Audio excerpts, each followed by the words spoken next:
Chapter 7. How the Mighty Fall. It is a sad reflection upon Toad's moral character that no sooner had the water rat fallen from the flying machine and his parachute opened than he said to himself, "That's all right then. Reddy'll be all right, for the parachute will save him. So now I can enjoy myself." But the truth was that Toad had behaved even more infamously than the rat would have given him credit for. The machine had not stopped of its own accord at all. Toad had turned the engine off himself, hoping thereby to get the rat to bail out first on the false promise that he, Toad, would follow, which he had no intention of doing at all. Voluntary parachuting was not Toad's style. But it had not quite worked out that way. When the engine was turned off, the flying machine had turned over, and the rat had fallen out, while Toad had managed to cling on for dear life till the machine righted itself. With trembling hands, Toad had managed to restart the engine. Only then, when he was safe and sound once more and flying merrily about, did the cowardly Toad think of his erstwhile friend again, who, for all he knew, had already crashed onto the ground far below. No doubt it was with a sigh of relief that he saw that the rat floating downwards in relative safety, though the sigh would have been less at seeing the rat safe than at knowing that others might not have reason to blame him for the rat's demise.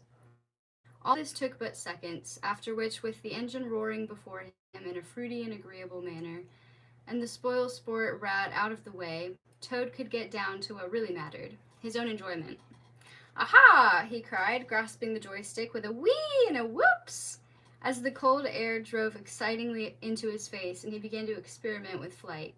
Up he went and down so that his stomach felt as if it was falling through the seat, then up once more towards the clouds above and right into them. "Oh, yes!" he cried, for there was a brightness above. "Oh, my goodness me! We are heading for somewhere wonderful now!" Then on up through the clouds he went, and out into the bright sunshine, to a prospect so vast, so awe-inspiring, that even Toad, who liked things to excess, was forced to mutter, "Well, did you ever see such a thing as and he delighted in banking the machine to examine and explore the great and glorious domain, which suddenly he had taken for his own. How long Toad gloried in this wonderful world of bright light and endless space, none could say, least of all himself. He was so absorbed by the views and the freedom, and to one who had been chained and fettered by the likes of Badger for so very long, as it seemed to him, time was of no account before such limitless wonders. "I am," he began to say to himself, as he banked one way and then another and hummed to himself at the same time, "I am a Toad extraordinaire, a magnificent Toad. None is my equal. What Toad, what creature, has ever showed such capacity, such expertise, such brilliance with so powerful a machine as I have today? Alone I did it, and alone I do it. I, Toad, care not for your honors and your sirs and your lords, for I am sovereign of all I survey." With wild words, and even more outrageous ideas such as these, and more and worse, not to mention various songs of triumph and conquest, which he made up by the moment and sang into the sun-filled air that streamed by, while the real world remained cut off by the bright clouds below him and his infernal machine.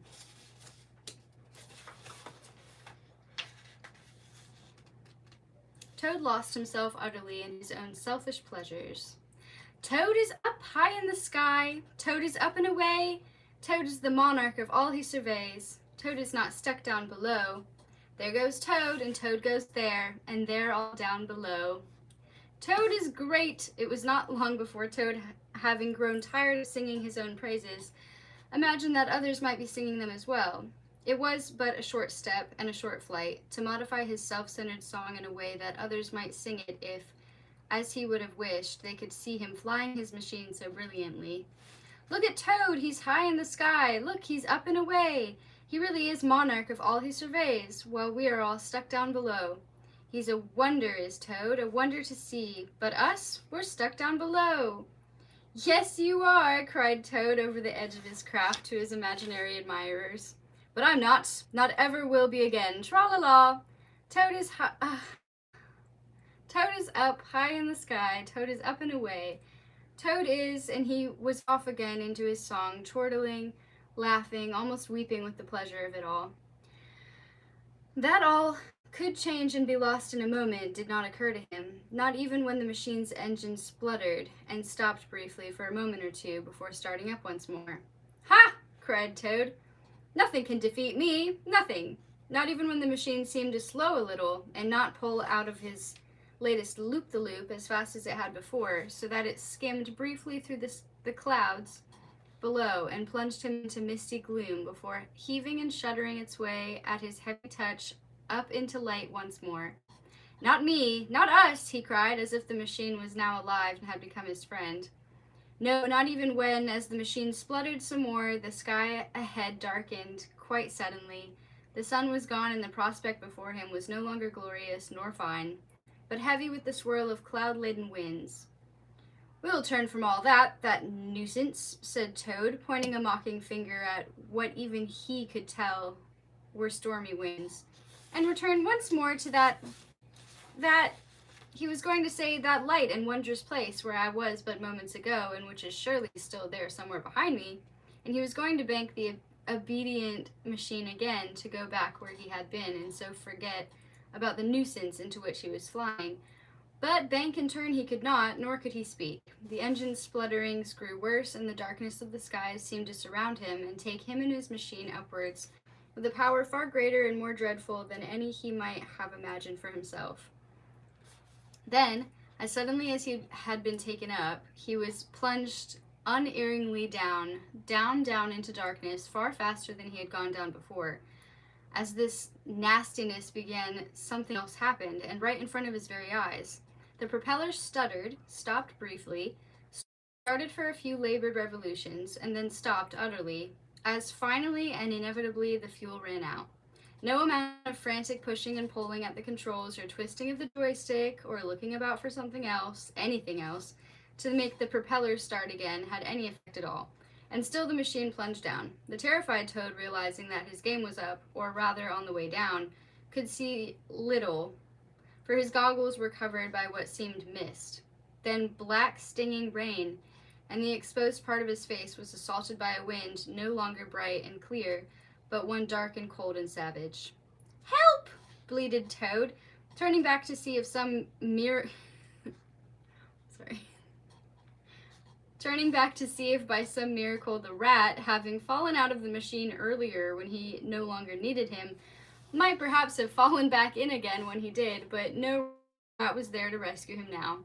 A little later Toad reopened his eyes, for he had closed them some time before, saw that the clouds were shooting vertically upwards, and he and the machine therefore shooting downwards, and he huddled down into his seat and covered his head with his hands in the hope that his problem might go away. He dared open his eyes again only when the world about him lightened, and he found he was through the clouds and hurtling towards the ground, though not quite as vertically as he had thought. The propeller was just as motionless as before. Then the machine jolted, banked, shuddered, and slowly and inexorably turned over and went along upside down, rocking from side to side in a very confusing way. Toad gulped, for somewhere above him, or was it to his side, he could see what looked suspiciously like ground, very solid ground with trees and rivers and fields, and not far off houses. "The town!" he said aghast. "We're going towards the town!" Now, while this was generally true, the route became a somewhat errant and chaotic one, for Toad and his machine were caught up in the very center of a storm of wind and rain and cloud. This caused him to loop the loop in ways unimaginably horrible, and to fly upside down at speeds quite intolerable, and to shoot off at angles quite incalculable before. Unerringly, the storm winds brought him back to the one place he had no wish to go, or to be seen near, which was, as he had rightly told himself, the town. It spread unavoidably wider as he got nearer to it, and he saw all its terrible detail. The cathedral, for example, with all the suggestion of sinfulness and retribution it implied, the police station, large and square and unmistakable, which loomed towards him from below, and towards which the machine seemed to twist and twirl and throw out embarrassing signals of contempt and disdain, while nearby, even more imposing, dark and somber in its crenellations, the courthouse, reached up towards Toad threateningly as his machine helter-skeltered down towards it. "No!" cried Toad rather desperately. "Oh, no!" he whimpered, beating the wooden dashboard of the machine and then in his panic looking down past his seat at its flimsy floor, as if he half hoped there might be a back stairs there down which he could scramble to safety and escape. But all this seemed as nothing when the cathedral, the police station, and the courthouse successfully flown over, and Toad beginning to think that perhaps the winds might let him down gently in some quiet and private field from where he could slip away and return to Toad Hall, never to go astray again, when he saw, and though he was upside down again, and going sideways, he knew it instantly, something he had never ever not once wished to see again. It had walls dark and dolorous. It had a keep, huge and impregnable. It had great stout gates of wood and horrid rusting nails, and it had a dungeon, deep and dank, where once, a lifetime before, as it seemed, he had been confined. It was the castle. Towards this place, which was the highest, thickest, darkest castle in all England, with the lowest, dampest, most dungeony dungeon imaginable, his machine now rushed through the air. "Out is surely better than in," Toad now cried terribly, gripping the side of the machine and heaving himself up against the forces that held him down.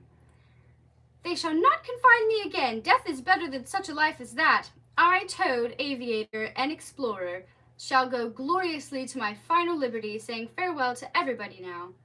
With that and the prospect of crashing into the castle too much for him to bear, Toad leapt clear, his fear of death infinitely less than his fear of the fate that lay in store for him if he were recaptured by the forces of justice.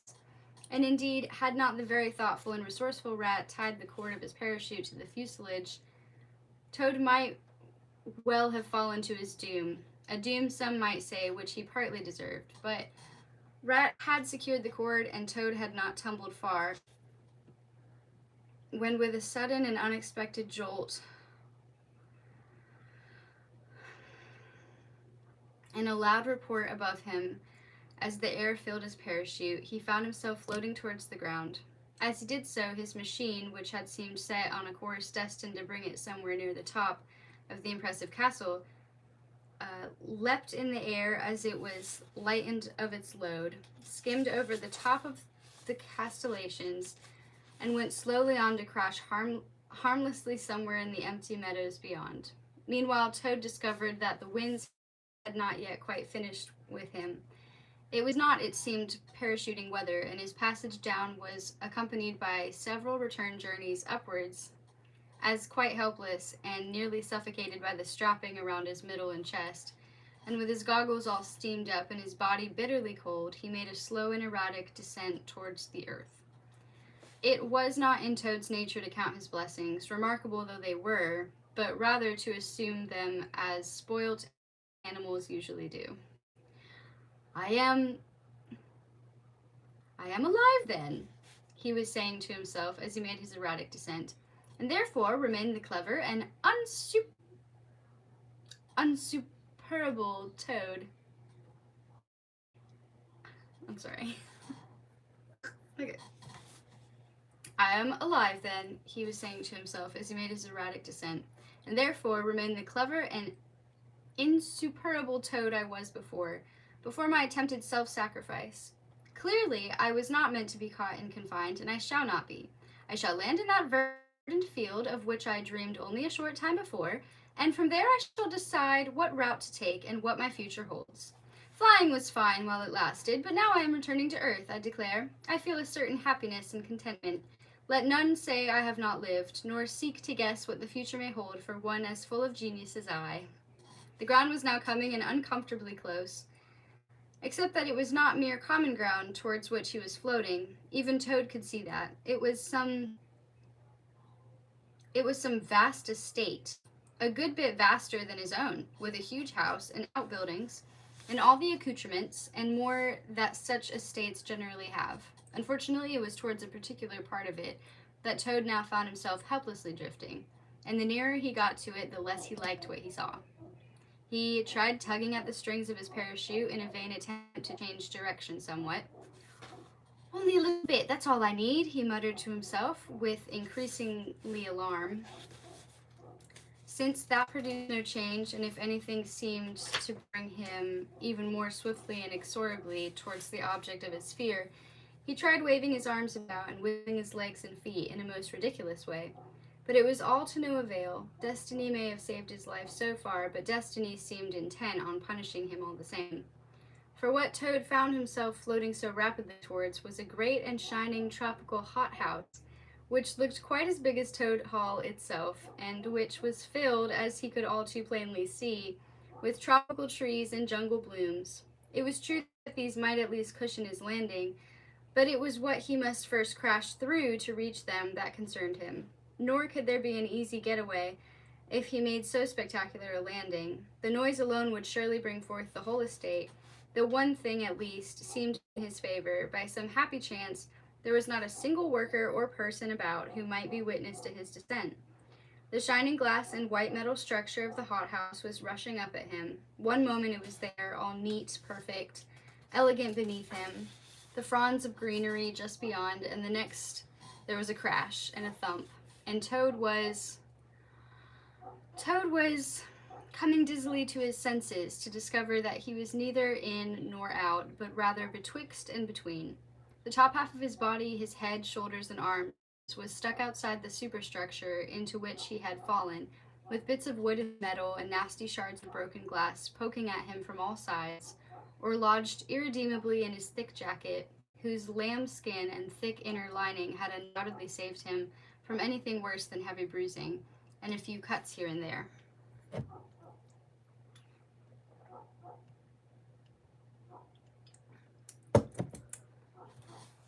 His lower half, from his middle down, seemed to dangle a very long way below him, and felt, and here he could count a single blessing at least, pleasantly warm.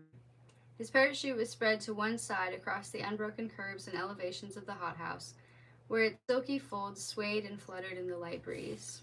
I'm sorry.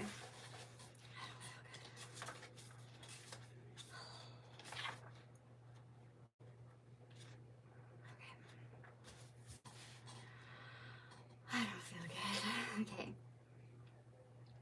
All right. In the light breeze. Where was I? Toad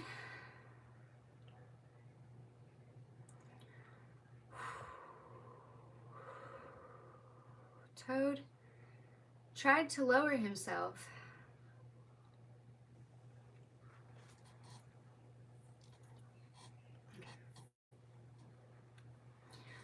Toad tried to lower himself by drawing in his stomach and chest, and so slide down into the branches and foliage of whatever rough tree it was in which he now felt his legs dangling, but that was no good either.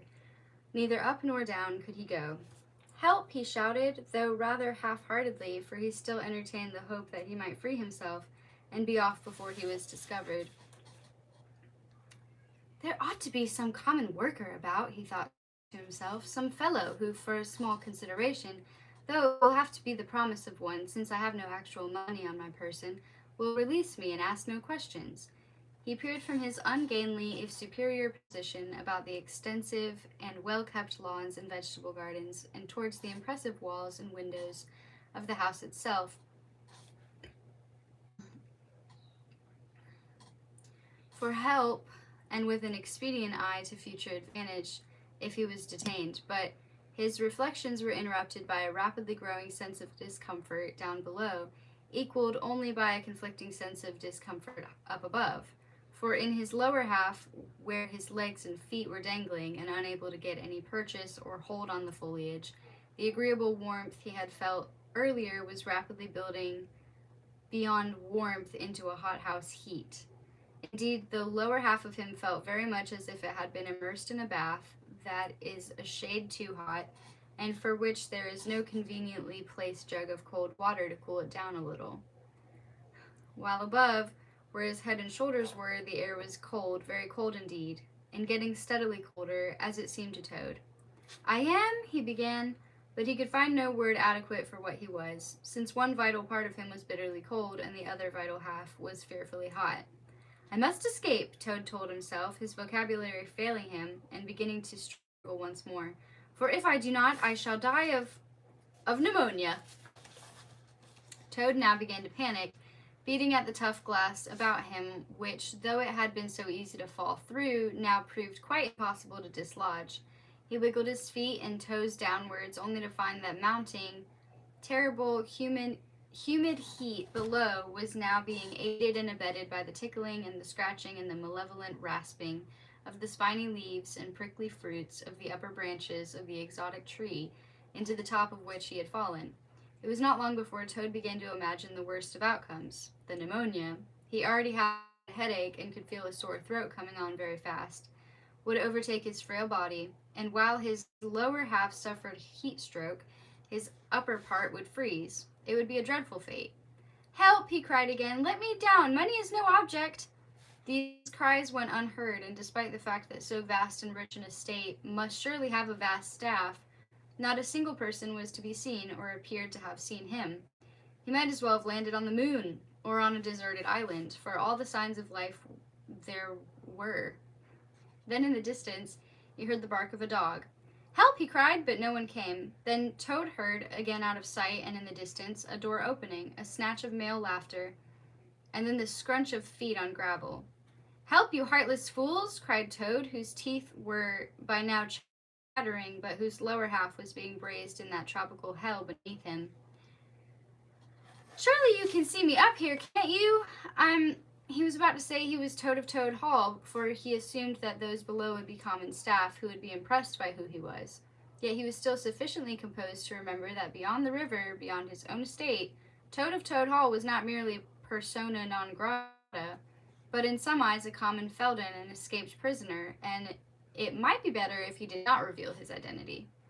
"I'm an aviator in distress," he bleated, which was the best he could offer. Then the opening of another door, a metal one, and a vibration in the superstructure around him, followed by the clank of feet upon the kind of cast iron grill that often lines the floors of hothouses, caused him to fall silent and still. He would wait and see who they were, these fools and dunderheads, and if they seemed friendly and sensible, and likely to yield to a small consideration in return for freeing him and saying nothing, then he would call down to them. He could have wished that the foliage that tormented him would fall as still as he now tried to, but it did not. It continued to tickle at him, to scratch him, and to make him want to scratch and itch his legs, which he could not, unless he raised one foot and scratched the other leg with it, which surreptitiously he did. The clanking of the visitors' feet grew steadily louder below, and though the humid air muffled their voices somewhat, he could hear their talk getting louder and clearer. Fear stilled his legs and feet, which he hoped might look, from below, like a part of the foliage, or perhaps some extra fruit or two, or even, if he was lucky, new growth. He hoped, too, that those below, and there seemed to be 3 of them from the vague images he could make out through the fogged-up glass, would not pause too long in the general area where he hung, for the longer they did so, the more likely it surely was that they would notice any debris that his crash had caused, and so look upwards rather more carefully than they might otherwise have done. He wished to identify them before calling on them for help. Then he could see the top of their heads, bald heads in 2 cases, gray hair in the 3rd, and they did not stop, right below him. "Very interesting indeed," he heard one of them say. "My lord," the other began. "My lord," repeated Toad to himself desperately. This was not good. Not good at all. He quieted himself and listened to what else they said. "My lord bishop," the speaker continued. Toad relaxed somewhat, for a bishop, whatever the color of his cloth, might be expected to be charitable in a case like this. This was most promising, and Toad was almost inclined to call out right away and reveal himself, for a bishop would take care of him, but some instinct kept him silent. "My lord bishop, this particular species is the only one of its kind in all of England, and we guard it carefully, as the commissioner here knows." "That's right," said a cruel, harsh voice.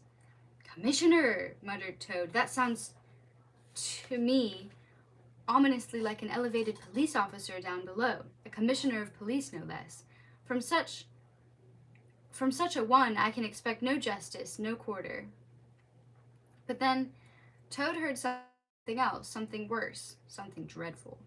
For the police commissioner continued with a joviality that almost froze Toad's heart. Well, all I can say is that if so splendid a specimen as this tree were stolen or vandalized in any way, then I would not give the perpetrator a dog's chance in your high court, Judge. Judge? Gasped Toad, his legs beginning to feel itchy again. And high court?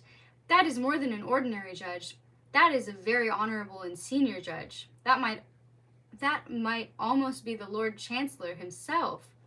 The three below showed no signs of moving, but talked on in an amiable way till Toad, peering down to see what he could see, saw one of them peering up, and then stepping forward and to one side to get a better view.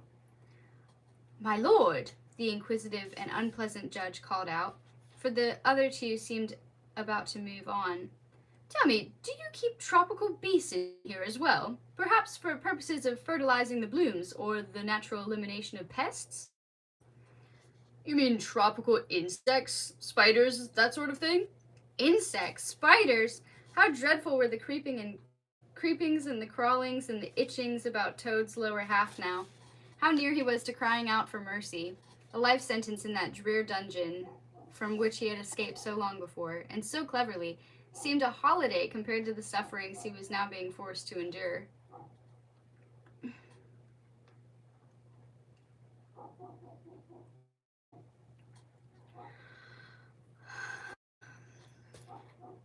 I was thinking of something rather larger, as a matter of fact. You mean fruit-eating bats, or the larger sort of snakes, or... Bats? Snakes? No, something larger, like, well, I'm not quite sure. Like that. It was no good. Toad could endure it no more. They had seen him, and if they had not then... Wait.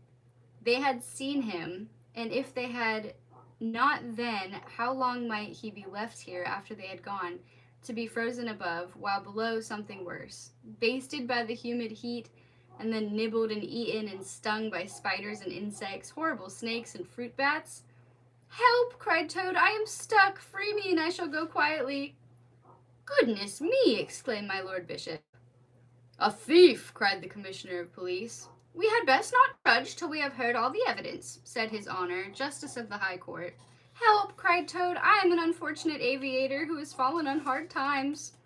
As his muffled cries came down to them, others came running, and there was great consternation down below, though Toad was too terrified, too panicked, too eager to escape the purgatory of his position to listen to what was said. If only his top half might be comforted by hot water bottles, and his lower half packed with ice, so that his body might recover something of its equilibrium, then he might be able to think clearly once more and plan his escape. But as they came to his help, he did at least hear the declarations below that a flying machine had been seen to go over, that an aviator had plunged to the ground, and that this poor fellow stuck above might be he. For the moment, and for Toad's continuing liberty, this was the most important thing, and for the moment at least, none guessed that Toad was Toad. In one respect at least, Toad's presence of mind did not desert him. He guessed that once his flying gear was removed, the game might be up. So when the glass house men ascended their ladders and carefully came to free him, he said in a pathetic voice, Do not take off my jacket or headgear, please do not, for I am nearly perishing with cold. Then, remembering something about the perils of deep-sea diving, he added knowledgeably, It has to do with oxygen in the blood, you know. Remove my headgear and I die. This appeal was heard and obeyed, and Toad at last felt himself being lowered onto the hothouse floor, there to be ministered to by the many people now milling about, as his mind swam away into fevered and humid unconsciousness. I don't feel well. Thanks for listening, though. That was exhausting. Oh, okay, let me read your comments. Hello. Oh, that's cool.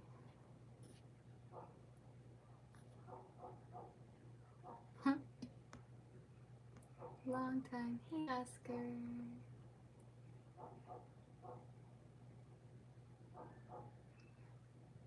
Okay, cool. Well, that was nice. I was determined to have another read aloud, and I'm really, really trying to get back into consistently streaming.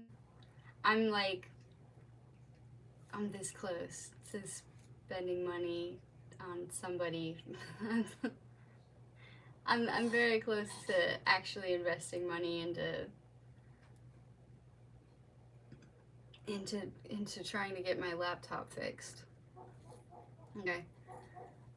So I just can't wait for that to happen so we can get back into gaming streams too, and I just want to get back into streaming. But I've been feeling sick. I know it's just my. It doesn't matter. It's not a real. It's not real. I'm sorry. I've been dealing with. I miss gaming streams too, man. They're my favorite. No, I miss. I mean, I'm sorry. I've been dealing with really bad acid reflux and stomach problems, and then today it came with some dizziness and head grossness too. But I that started last week. I stayed home Friday, so, and then I guess mixed with like I probably overworked myself. Son, can you stop barking? I gotta let my dog in. Can y'all hear the barking? I'm sorry about that. Who's he barking at? He's just barking. All right. Anyway, yeah, awesome. Cool. I would take you with me and just let him inside, but I don't want to make y'all dizzy too, so I'm about to get off. But I was dealing with all those gross stuff. I can't speak right now. I was dealing with all that gross stuff since last week, and it's like, I don't want to say it's getting worse, but it's really painful. So, yeah. Because I don't really care about, like, the acid reflux. I don't care about the one side of it. I just hate the burn in your chest. Do you guys, have y'all dealt with that? It comes with, like, this burn, and it, like, really hurts. It makes it hard to breathe. I don't even care if I, like, the gross part of acid reflux. I don't even care about that side. I care more about the burn. No, it's okay. Yeah, no, it's okay. You get it though. Yeah, it's pretty bad. So I was gonna push my way through one chapter and then hop right off, but yeah, no, for real. Worst case scenario, I have to get a whole new computer, and I can't really do that right now. So I'm praying that I just take it to like a local place, you know, not Best Buy. Don't go to Best Buy. Anyway, I'm praying I just take it to a local place and they troubleshoot, I don't know, and it's not too expensive to fix. I don't know. But until then, I think I'm just gonna start gaming and sharing my screen on Discord so I can hang out with you guys and show you my games still. You just gotta join my Discord. Okay? Okay. My dog is antsy. I gotta go. I feel like that was it.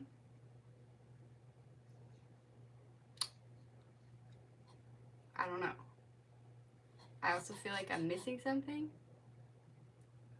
That was a good chapter though. It just, I was starting to get tongue-tied. I was like, okay, this chapter needs to end. Anyway, I don't know, but I'll let you know. Oh, I think I was just thinking today, like it just like bugs me that, oh. And also, why doesn't water help? I hate that. Water should help. It doesn't.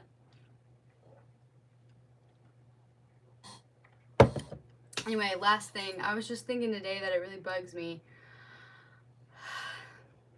that I started doing like the new clothes videos and the outfit of the day videos before, and then my gaming streams had to stop. So I still do read alouds and I still do art and craft streams, but like when you look at my channel, it just looks like the priority of the channel is like clothes and like all the attention on me, and I don't like it. And like I don't know, I've gone without a computer, or I've gone without the gaming streams for months. Like dude, it's like coming up on a year. It's been at least 8 months, if not 9 or 10. So excuse me. So yeah, I just don't. Yeah, exactly. Like I really wanted to be a streamer for the read alouds really bad, but like it was solely supposed to be read alouds and gaming and more gaming. Gaming was the priority. Because I don't, and read alouds too, because like for both of those, I can't read by myself and I can't game by myself. I gotta be with people, and I gotta be like reading to someone or playing with someone or playing where someone's watching. So like, thank you. Thank you.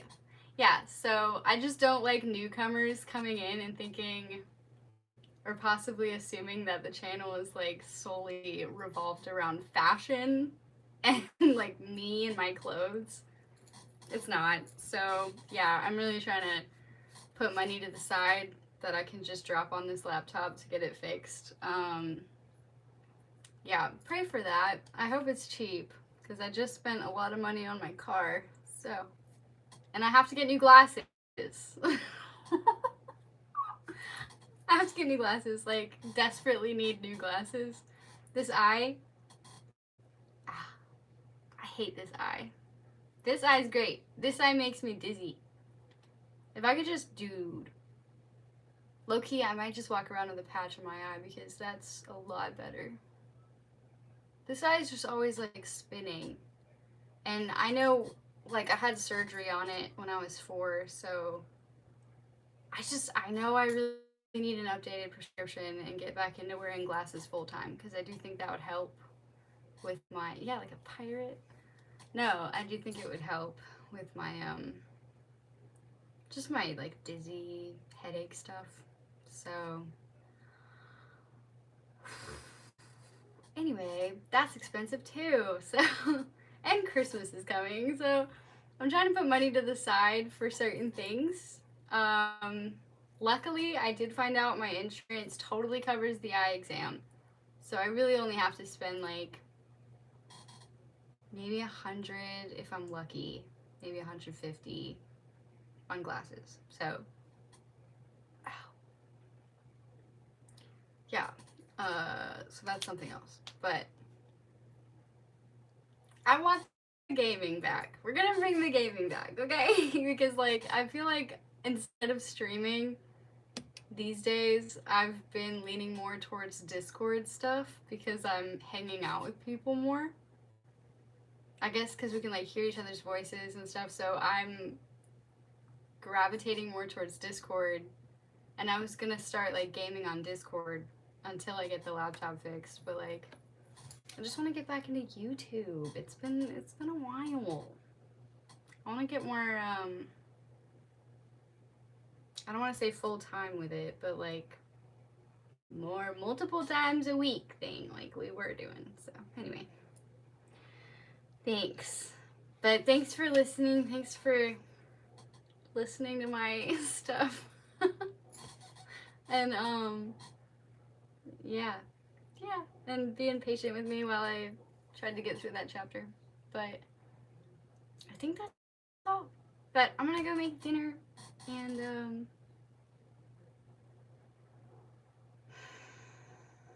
I don't know, whatever you gotta do for acid reflux. I'm like scared. It's so, like, water doesn't help. You really can only take like Tums and antacids, right? And then I'm just scared to eat. having bad acid reflux makes me like not want to eat because I don't know like what foods. I know sugar is bad, but I don't know what foods to avoid that are gonna like make it worse. So, brother, just ask. Just ask. I hate that. Just ask. What am I gonna say? I can't stop you from asking. I do have to go though, so ask it like lightning fast. But thanks for hanging out with me, guys. I love you guys so much. I do miss though, I don't know, I miss how often I used to stream, so yeah. Love.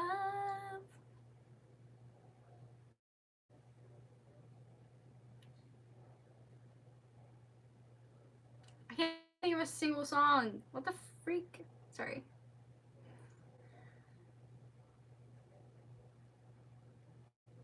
Okay, the only song. Ask your question. I gotta go. My dog's barking. Come on. Chop chop. I'm gonna cut you off. Hurry. No. The only song I could think of. Okay. The only song I could think of was Disney's Robin Hood. It's so lame. I don't know, can you? No. I could just think of the... Did you guys ever watch Robin Hood? The animated with the fox? The fox. And Little John is a bear. Friar Tuck is like a... Oh, I think he's a badger. And there's like a minstrel narrator that's a rooster. Oh, you haven't seen it? That was one that Don Bluth helped make, so you know I love it. That one's great, and the music, never. Y'all, come on, man. Okay, I guess I'll post that. By the way, newcomers, we do movie nights on Discord, so let me just go ahead and Robin Hood. Okay. Excuse me.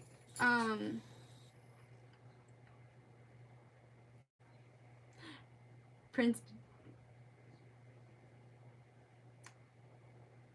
Don't tell me. It's Prince John. Yeah. And King. Sorry, John sounded wrong, but it is Prince John, the lion. And King Richard is his brother. And he's not in it. That's why he has all the power and is ruling over everyone, because the actual king is gone. The whole movie. Anyway. Yeah, he's a weirdo. And his little, like, advisor is a snake. Sir Hiss? No, that movie is so great. I love it. And the music and everything. But there's a part with Robin and Maid Marian, where, I don't know, they're in love. So there's a song that's like, love. Anyway, that's what came to mind. The lion. Yeah, you got it. You got it. I thought John sounded wrong, but it is Prince John. I love that movie. Okay, now I'm on that. Alright, cool. Well, I guess we'll watch that sometime for a movie night, since y'all are super deprived, I guess, of good things. I will help you with that. It's okay. I laugh so much. But for real, like, if you have, like, daughters or, like, kids, you should watch that with them. That's like a childhood thing. That's like a thing for me that I'm very happy is a part of my childhood. I laugh so much at the part. Don't do that, John. You have a very loud thumb. Yeah, it's really weird. He always sucks his thumb because he's a little buddy. He's a little guy. Alright, well I got to go. I'm brain dead. Yeah, join the Discord until I get my laptop working again. We're more active on there than YouTube at the moment. It'll get back to the way I want it, I promise. But we do have fun on Discord for reals. Later gamers. Gonna show them all. Kipper the dog was so cute. I missed your streams. Yeah, I'm glad you came in, Skyla. But anyway, yeah, thanks. Later gamers. I'll see you. I don't know. What's tomorrow? Wednesday? Maybe tomorrow. I also post updates in the Discord. So if you want to know when I'm going live again, that's on the Discord. Bye! Love you guys.